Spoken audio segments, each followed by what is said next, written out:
Welcome to the Meat and Potatoes podcast, a Silicon Slopes production. Meat and Potatoes shines a light on the people in Silicon Slopes who get things done. We explore how, why, and when they get those things done, and why their work is the meat and potatoes of Utah's tech and business community.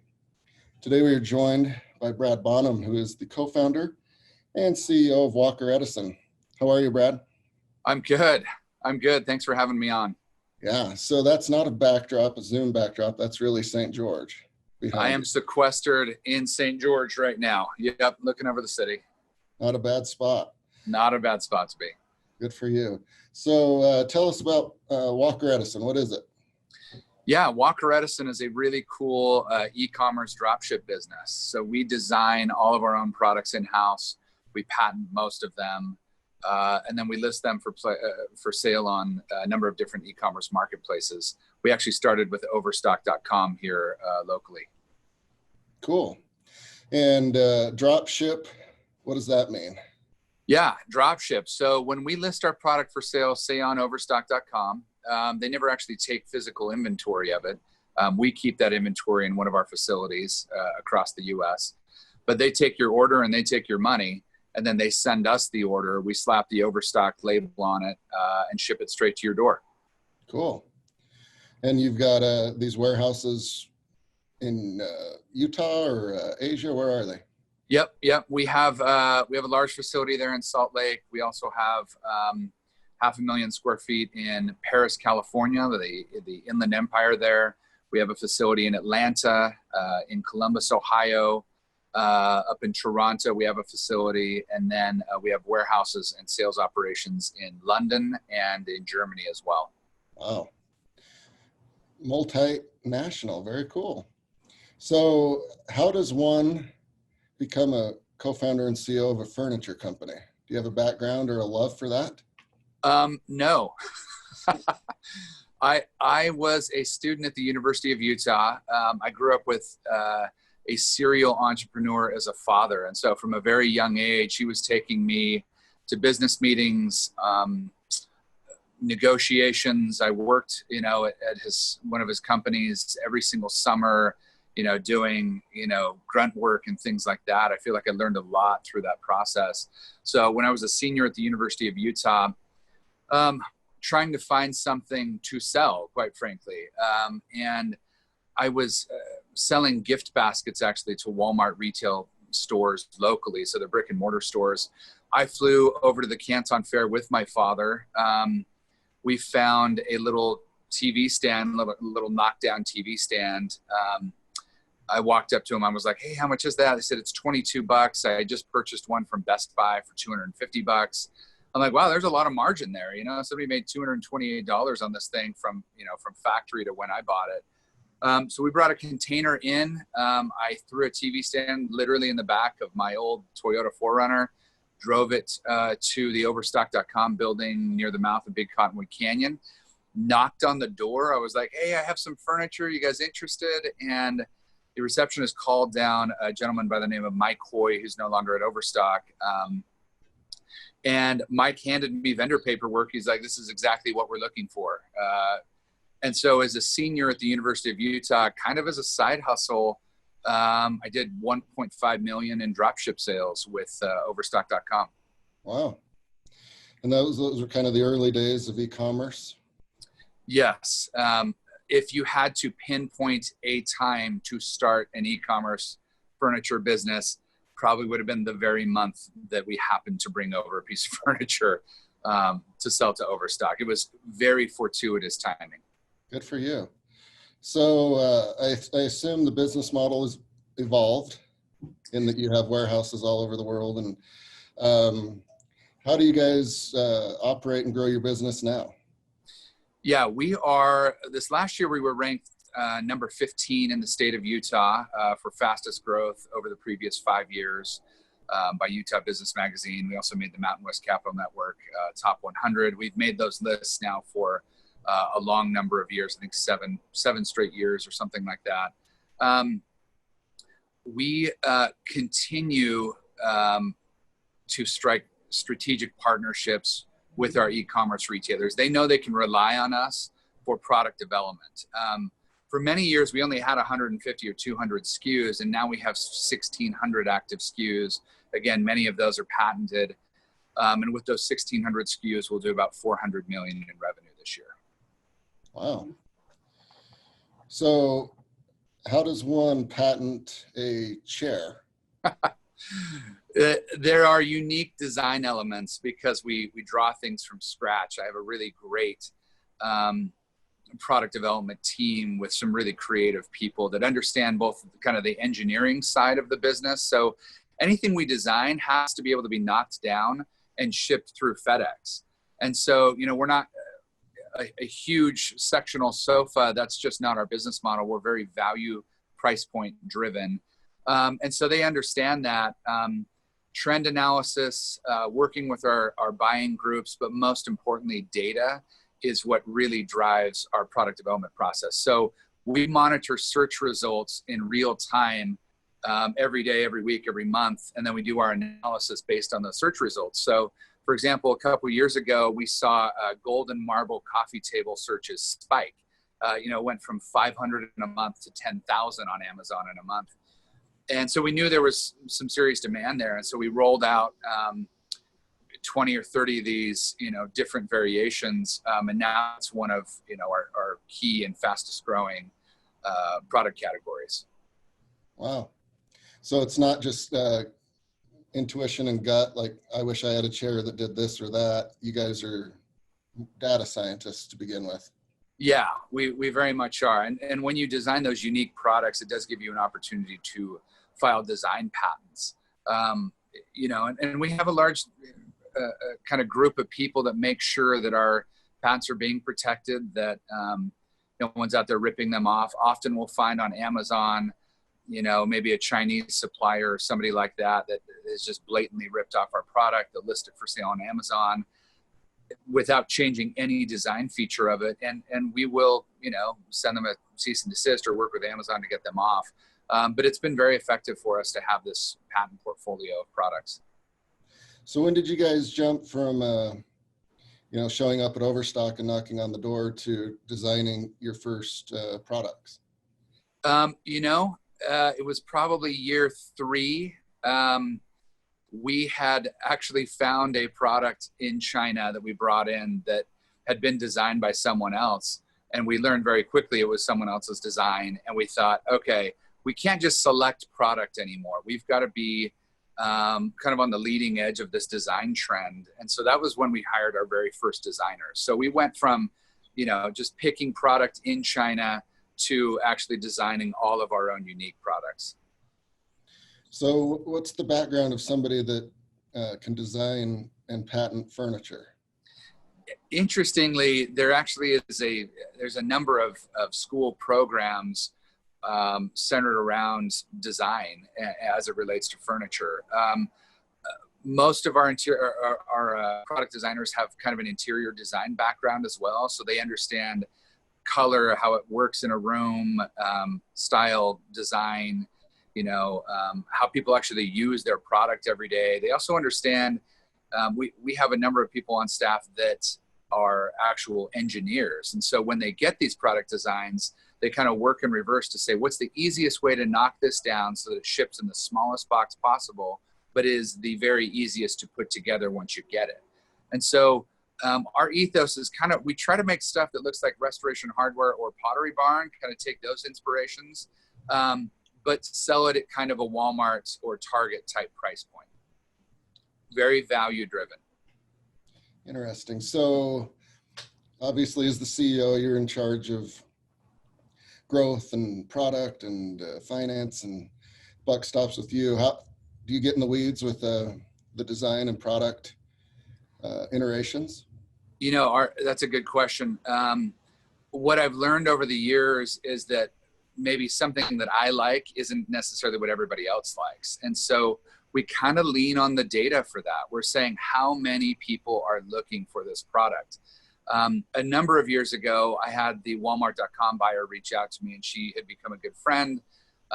She said, hey, we're seeing a lot of demand for a bubblegum pink day bed. And I'm like, wow. And so we scrub our data. We're like, wow, we are just not seeing this. You know, these bubblegum pink daybed searches. But you know what? We're going to rely on what she says, and we're going to bring this product in.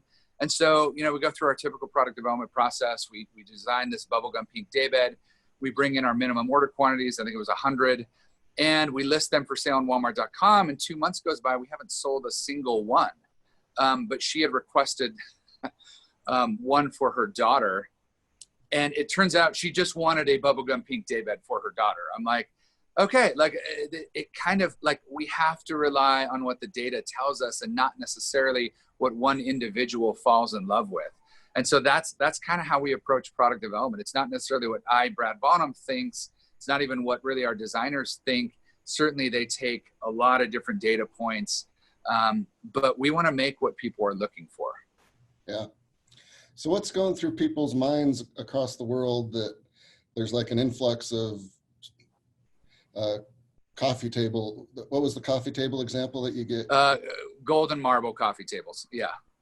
So like, what are the chances that enough people are Googling that? What do you think triggered that all of a sudden there was that demand? I think there's a number of like style leaders in the market, you know, Chip and Joanna Gaines, like they come to mind, you know, with their kind of modern farmhouse. Even locally in Utah, we have McGee & Co. I mean, super great design kind of leaders, you know? And so we're more of a design follower where we watch those trends, we watch those styles, we watch those designs, and then we make product to fit those. So as demand kind of increases over time, that's when we roll our product out. Very cool. Yeah, I'm on the other side of that. Like I get my furniture from DI or garage sales. So I'm 20 years behind what everybody else thinks is cool. My wife hates that. Yeah. And sometimes. Well, your wife, I would tell you, probably based on your John Deere hat, we're probably targeting your wife and not you for our furniture design. Most furniture decisions are made by women when it comes to furniture in the home. Yeah, I've come home and some of my favorite pieces of junk, she would call them, are just gone. Yeah, that thing's fair. But yeah, that's awesome. Yeah, I'm probably not your target market there. So you guys have done a lot over the years. What's been your favorite product? Not, you know, maybe not the most lucrative, but what's your favorite one? What is my favorite product? That's a really good question. I'd have to kind of go back and see. One kind of pops out though. We have this coffee table, not to just keep coming back to coffee tables, but it was a coffee table that I very first selected out of Southeast Asia. And quite frankly, it's not very good looking, but it's like $89 landed to your door. We call it the wave table. And we have sold probably in the hundreds of thousands of units over the last 14 years. Like 14 years ago, I first rolled this product out. And so this is the perfect, like Brad thinks this thing is hideous, but we sell a ton of it. And so obviously people, you know, it has like 4.5 out of 5-star reviews. People really like it. And it's kind of my example to my product development team of not falling in love with any given product, because that product has sold and sold and sold, and it continues to maintain page rank through all these different e-commerce marketplaces. That would be one of my very favorite products, because it's like the perfect example to me of not falling in love with a product. We just want to sell the most of a product. Yeah. And so outside of the pink bubblegum bed, what's been a big dud that you thought would be good and just didn't work?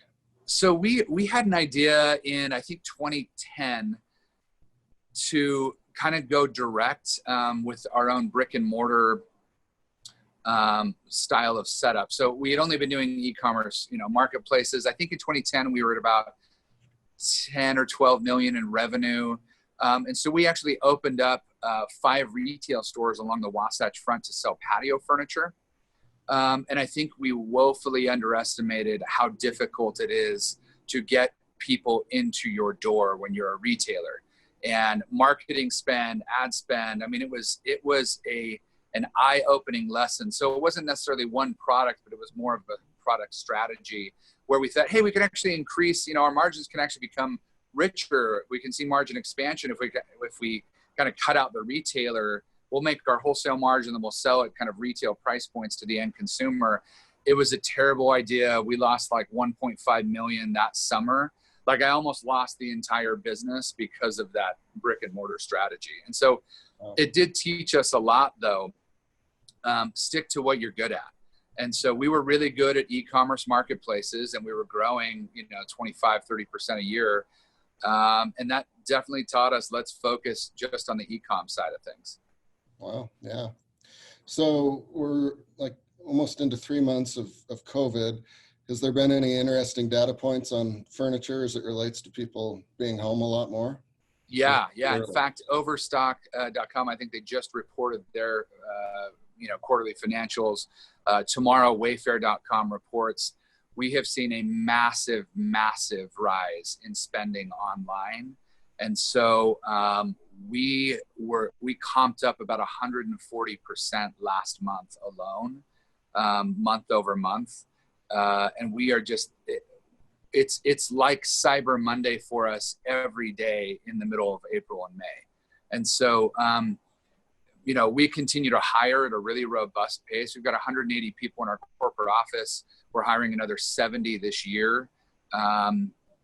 We're hiring kind of across all different segments of our business just to try to keep up with the demand. So it has been, it's one of those kind of catch-22s. We're very sad, that coronavirus is kind of, hitting a bunch of different businesses and people, and there's all these layoffs everywhere.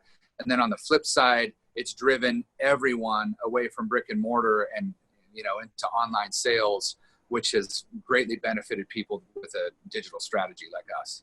Yeah. So silver lining there for sure in ramping up, but has it affected your supply chain and distribution and things like that, or have you guys been able to navigate that?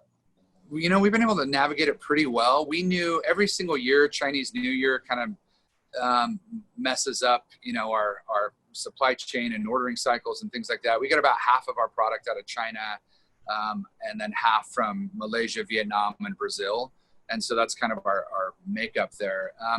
And so we actually bulked up prior to Chinese New Year, which in hindsight was a really great decision for us because of this increased demand. What we have seen, I had a friend that forwarded me the letter from TJ Maxx the other day.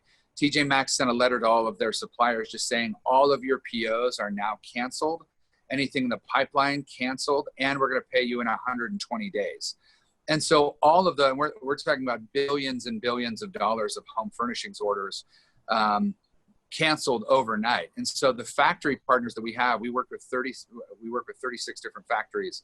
All of them are ecstatic with us because our orders have obviously gone up dramatically. And they've been able to move production to accommodate our increased demand. So we haven't really experienced much of a hiccup. Wow. So are you on the phone a lot at weird hours of the day and night with other parts of the world? Yes. When I am going to sleep, my China office is waking up. We are selling to, in Europe, we're selling to those big major e-commerce players. So there is not a moment in any day when someone at Walker Edison is not cranking on something. And so fortunately, I've been able to surround myself with really great people over the years that, have obviously taken most of that burden on. But every morning I wake up, there's WhatsApp threads, there's WeChat threads, there's Teams threads, there's Slack threads, there's emails. I mean, it's just constant and ongoing. And we're not a small company anymore. We're growing at 70% a year. So there's just a lot happening at all times. It's really fun though. Yeah. So obviously there's been a pretty big curveball with COVID that you guys have managed to hit really far. But what are you guys' plans forecasting out 6 months, 12 months? How are you thinking about that? Yeah, that's a good question. So we are looking, this was not on our radar this year just because organic growth was so strong the last couple of years and even this year up until coronavirus hit. But there are certain companies out in our space that are really great companies in product verticals that we're not in. that we are considering acquiring at this point. And so acquisitions have kind of hit our radar. We think that it will be opportunistic over the next 90 to 180 days with a lot of different great companies that might be struggling because of their exposure to brick and mortar, or they just weren't set up to handle a bump in the road like this. So I have a large private equity partner. They're a $2 billion fund. And the nice thing about that is, when those opportunities arise, we're able to jump on them really quickly. And so I think that's going to be, you'll hear about a deal or two this year that's fairly substantial in our space with us buying some of our competitors. Wow. And do you enjoy that merger and acquisition side of the business, or do you let your bankers handle it? Bankers can do a lot, but they can't, on the diligence side, it's kind of up to us because we're very unique in our model. In fact, we were one of the beta clients at Domo. And so if you look back even 4 years ago, we were at, 36 million in revenue or 5 years ago, when we onboarded with Domo. And you can pinpoint our rise, like meteoric revenue rise, to when we onboarded with Domo. And quite frankly, none of our competitors, or at least these competitors that we're looking at, have any data or insights into how their businesses run. And so we feel like that's a real competitive advantage and a best practice that we employ that will help us, integrate these businesses and really help them grow. And that's not something really the bankers help with. Yeah, that all sounds exciting. You guys also have a foundation, Walker Edison Foundation. What was the thinking behind that, and how's that going? We do. I have a family foundation, and we have the Walker Edison Foundation. We are amongst the largest funders of school lunch programs, of after-school activities. We actually just signed up to be the lead donor for the Children's Justice Center just this morning. I'm a big believer in kind of lift where you stand. The community that, in Salt Lake and the Silicon Slopes area, I mean, we have employees from all up and down the Wasatch Front. We have been huge beneficiaries of a talent pool and hard work and an entrepreneurial spirit. And quite frankly, a government that really supports us in Utah as business owners. I mean, they are on our team. They don't get in our way.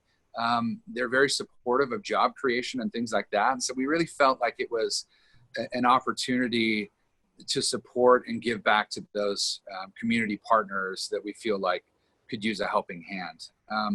I was also the board chair at the Make-A-Wish Foundation of Utah, which I love, with all my heart. And so we've had a large number of opportunities to, spearhead efforts there as well. Very cool. And do you run that, or do you have somebody that runs the foundation? We run it. We run it ourselves. Yeah, the foundation itself is mostly funneling money, into some of these charity partners. For the most part, at this point, my employees have kind of caught fire with all of our charity work, and so they're really the ones kind of leading out those initiatives. Every single week, I'm being brought some other opportunity to serve in the community, and it's always driven by our employees. So I sincerely believe that those philanthropic efforts have made us a much stronger team over the years. Yeah, absolutely. That's great. So with your guys' growth and revenue numbers, I assume there's people that might want to buy you as well. How do you deal with that? And what are your ultimate end goals and plans for your company? Yeah, that's a good question. I have no plans to go anywhere. I think it's the first 10 years, we did not take a dime from anybody. And so we, bootstrapping is probably an understatement. I had my car repossessed at one point because I had to make choices. I'm like, hey, we're either making payroll or I'm paying for a car, and let's see how long I can string the car out. And this was, 13 and a half years ago. But we didn't take a dime for 10 years from anybody until we built this and proved the concept. I think at a certain point in the future, we're just trying to build this thing. Our private equity partners at a certain point are going to want to lock in their return. we've had a couple of people bet on us. We have a lot of, I've just this, history of a lot of people that told us we weren't going to amount to anything, and so it's kind of fun to reward the people like our private equity partners.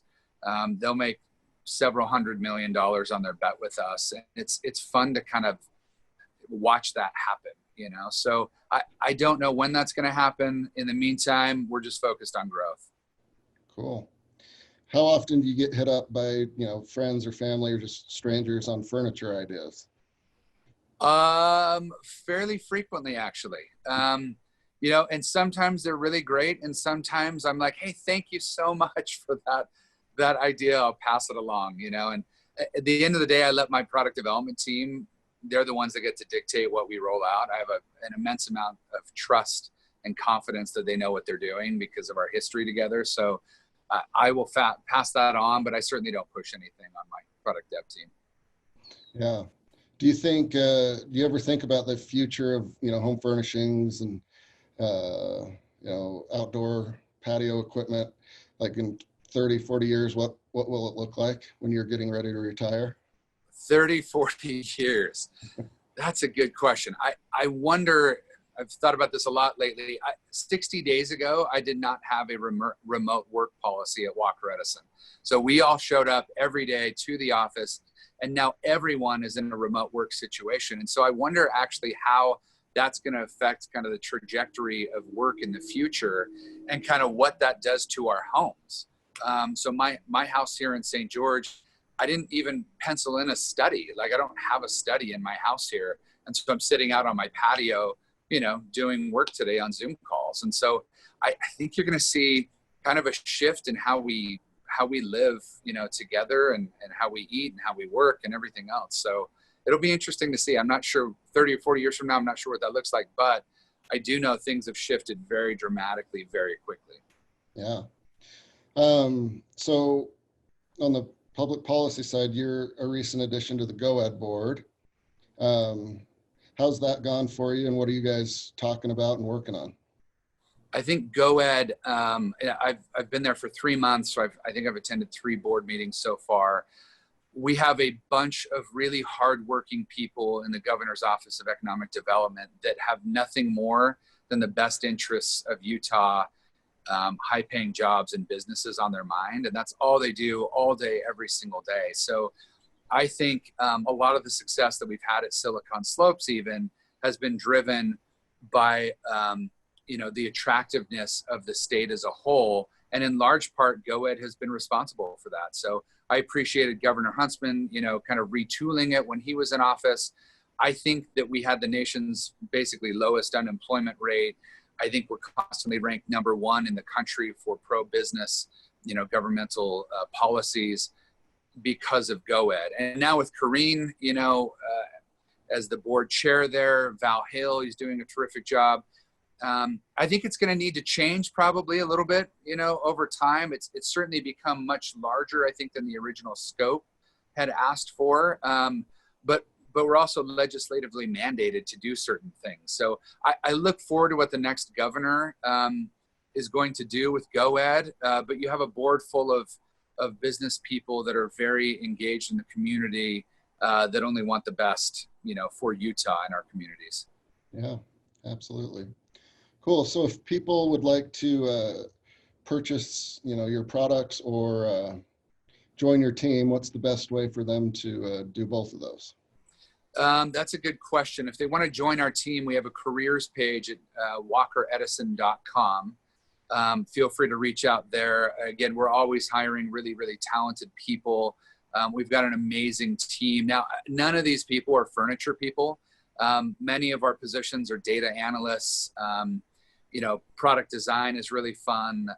Supply chain experts, business intelligence. So kind of running the whole gamut. We've got openings in almost every department at this point. So feel free to reach out to us there. You can find our products on every major retailer's website. Overstock.com, like we've talked about, has been a tremendous partner. Wayfair.com is actually my largest trading partner. Amazon, Walmart, Target, those guys are all really great to deal with, have exceptional customer service. Very cool. All right. Well, this has been very insightful. And I like hearing stories about repossessed cars and just scraping by, and Yeah. then really seeing that it was a success. So started out as a side project and it's turned into something really big and fun for you. Yeah. Yeah. Thanks. I appreciate that. Yeah, cool. So again, Brad Bonham is the founder and CEO of Walker Edison, and we really appreciate your guys' support and appreciate you taking the time to be on. Sounds good. Thank you. Appreciate you having me. You bet. Thanks. All right. Take care. Bye-bye. Bye-bye.